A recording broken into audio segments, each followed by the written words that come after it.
If you buy something from a Verge link, Vox Media may earn a commission. See our ethics statement. F. Or. Many people, our flag means death was an unexpected history lesson about the adventures of Stede Bonnet, the real 18th century pirate who loved the high seas almost as much as he loathed the discomforts of married life with his wife. Our Flag Means Death's first season often leaned into the absurd as it followed Rhys Darby's interpretation of Bonnet putting together a crew of vagabonds willing to serve under a soft and inexperienced member of the landed gentry playing a pirate. But what makes the show's story work, aside from how much of it really does borrow elements from the real Bonnet's life, is how it's really only about piracy in the most roundabout sense.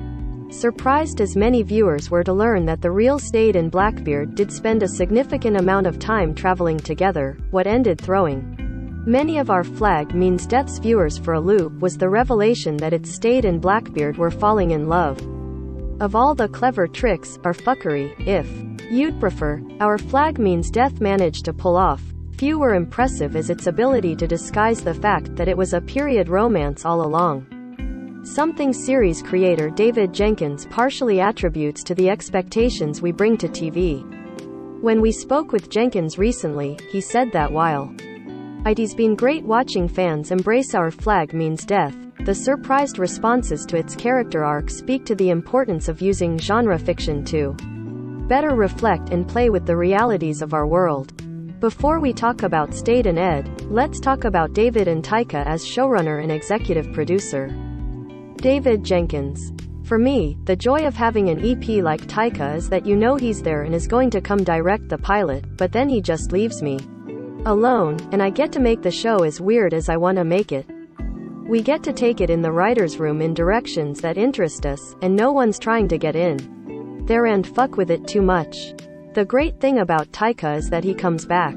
He does actually direct the pilot, he doesn't float away, and he decides that it's well written enough that he wants to be in it.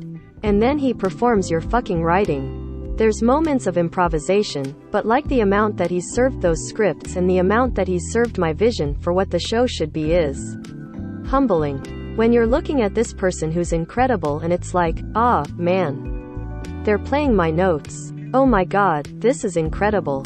It's immensely. Is that something one hopes for, but one doesn't bank on happening? It's rare, but I think that's why he's a very good producer.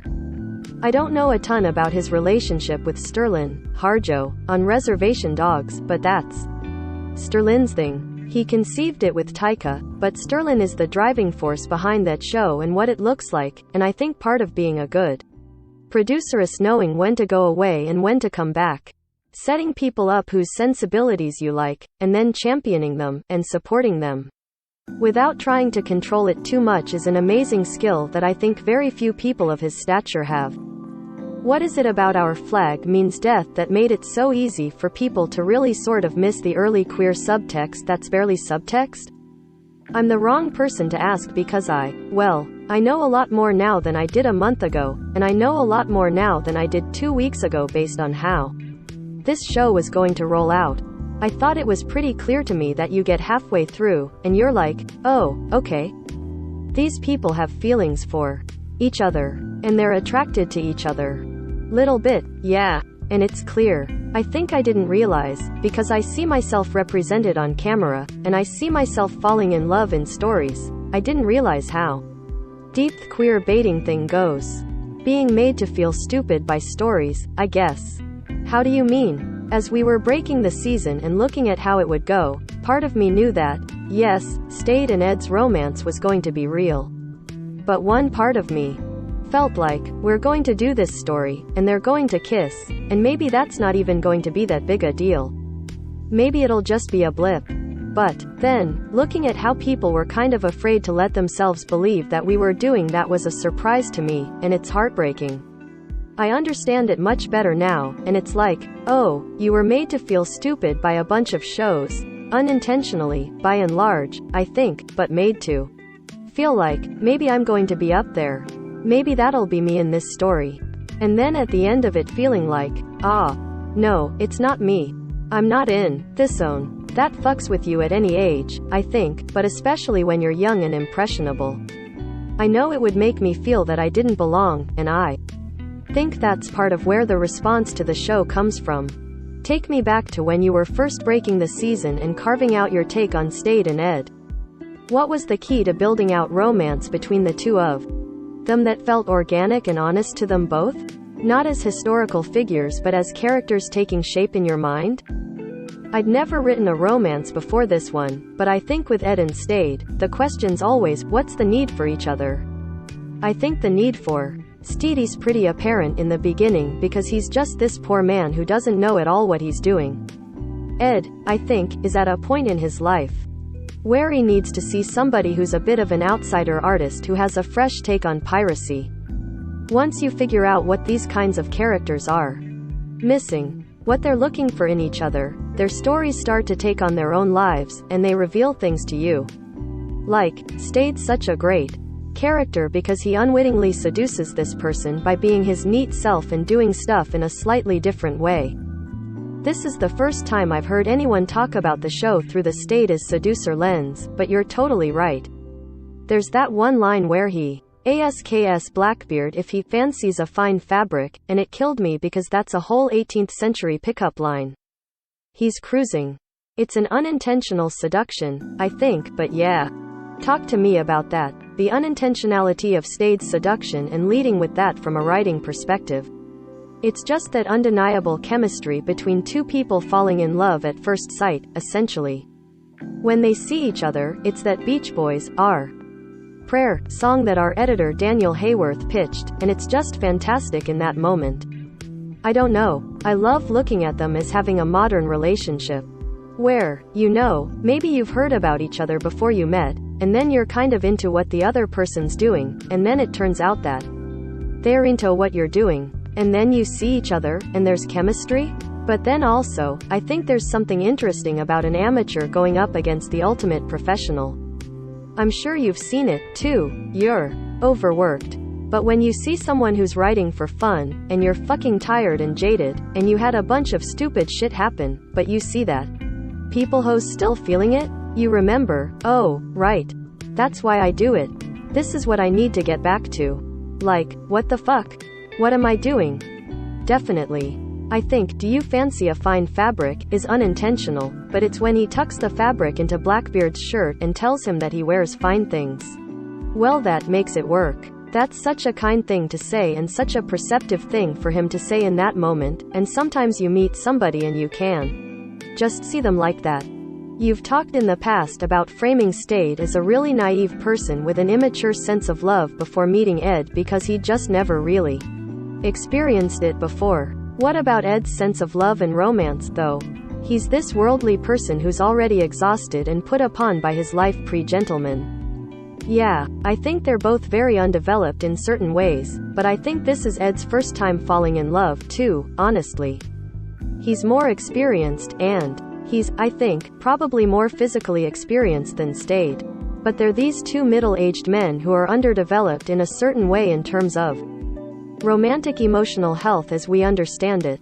It made sense to have that love be almost like a teenage version of falling in love, one with all these intense and conflicting feelings. They're middle-aged, but Stade's young. Ed's young. Emotionally, they're like 16, and they've both got a lot to learn. I want to talk to you about the final episode of the first season and that sort of pointed change that we see both of them go through once that classic misunderstanding has sort of been introduced, right? Stade's, crap, I do love him. I have to go get him. Ed's like, he's left me. And that sort of feels as if they've branched off into two defined states that aren't just going to be temporary. In that moment when they are sort of not in sync with each other anymore. What do they mean to each other? I think it's two sides of the same coin, which is why we use montage a couple of times at the end of that episode, and why it was important to me that it was scripted that way. Stade's realizing he's in love and finding out that he is actually in love is a surprise to him. It didn't even occur to him. Thotha got it right, and then Mary has to kind of tell him. I think Blackbeard feels like he's never been rejected in this way before. So in a weird way, Stead's feeling love, like a more mature version of love than he's ever felt, and Blackbeard's feeling a more profound, mature version of rejection. Because he's never put himself out there like this, and it's deranging him because he's a highly emotional person. There's so many moments where Izzy's opposition to Stade can be read as like, please stop fucking with my boss. You're ruining our good thing here, but Thetan in of itself also reads as a form of love between Izzy and Ed. As you were building out Izzy's arc, what were the really important beats that you wanted for him to sort of land on as he keeps sort of being this thorn in the side of this burgeoning romance? I think the key was casting Khan. The part was written before we got him, and then we had a few scripts left to go, and I knew we had Khan, and I would actually watch his audition to get back to Izzy's center. He plays an exhausted quality that's really lovely because this character could just be generically evil, and the way Khan plays, it is like, he's credible. I believe that he can do some damage if he wanted to. My favorite thing I've seen about the show is somebody saying that Khan's playing the only human with a bunch of Muppets. It does feel like that a bit where he's like Charles Grodin in The Great Muppet Caper. There's a lot of Muppet Treasure Island here. Yeah. And then, at the same time, I think Izzy's deeply in love with Blackbeard, and it's a very dysfunctional kind of love, and he's like the jilted spouse who's losing his man to fucking Stade Bonnet, and he can't believe this is happening. So much of this show is about romance, but it's also like a very clever deconstruction of our ideas about masculinity. What sort of conversations did you have with the other writers about making sure that this was always going to be a show about pirates inhabiting different modes of being as opposed to, men on the high seas? I feel like, particularly over the last 5 years, we've been treated to this burlesque of masculinity.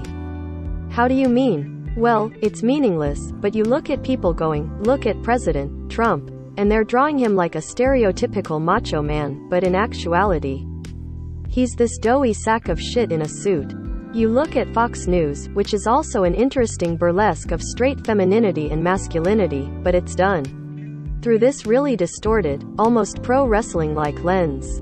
It always felt oppressive to me growing up, and now we've hit this place where some people are really trying to hang on to these outdated ideas about gender, but society's actually moving on and past them. I think just to take this very hetero, whitewashed genre and right into it more of what it actually was. There were a lot of pirates who were gender fluid, like Anne Bonny and Mary Read, who were doing the pirate thing before anyone was really talking about women getting into piracy. And then, as we were writing more into the ship's queer culture, we realized that this is just more of what it was. Do you think of the show as a re-examination of the record in that sense? Well, no, because at the same time, you wouldn't want to meet the real Blackbeard. The real Blackbeard was a rapist who handed women over to his crew. The real Stade Bonnet was a slave owner. When we tell these stories, we have to be clear with what we're doing because all of these people were despicable. 2. Make a fictionalized version of this history, though, I think you have to try to staff a room where people have lived in experiences that they can bring to the story, and we have to talk about things we're experiencing now because these stories are timeless. In talking to the room while we were building it, we kept asking, what do we want the show to be? And the consensus in that very diverse room was that we wanted to show that isn't just wallowing in trauma. We don't have to do a coming out scene or focusing on the trauma of it, not to say that those stories aren't valid, but we wanted a show where these characters can exist in a fantasy world and their race or gayness doesn't automatically lead to a traumatic storyline for them. We have a lot of shows where that's the point? Yeah, someone's sexuality in a period piece is met with dire consequences. We have a lot that, So what if we just didn't do it? When you meet the nun who raised Jim in This Is Happening, she's so matter-of-fact about them having always been more or less the way they are in raising them to seek revenge. We had so many different permutations of the nun, and it was just great. Like, I'm old, man, so when I'm talking about these things, I'm trying to keep up with everyone and understand and ask the right questions. When you staff your room well, they'll lead you there if you listen and say, what can we do with this nun beyond the obvious? I feel like that's very much a thing creators talk about now. The importance of making sure that their rooms have that kind of dynamism and diversity in them, but I'm curious to hear what those things mean to you as the creator of something like Our Flag Means Death. I don't know how anyone else does it, but for me, I think gender balance is great in a room, and non-binary writers are a part of that. The first thing is, can you write? Do I want to go on a 20-week car trip with you and vice versa?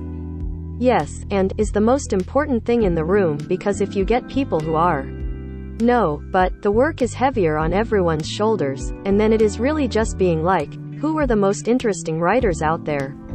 There is a demographic component to it that I think people shy away from, but it is what it is. I know that I want X, Y, and Z perspectives in the room. The show about the slave-owning pirate should probably have some people of color in the writer's room. Right, and it's not checking off a diversity list with a golf pencil, but really being honest with yourself and asking, do I have the perspectives in terms of race, gender, sexuality to create a shared sociological imagination? It's fucked up because you write a show and a lot of the plaudits go to you, the showrunner, and it's like you're using all of these brains. You know, you have this horsepower of all of these writers like this. The season is the function of all of these brains coming together and creating one sociological imagination. Our Flag Means Death is now streaming on HBO Max.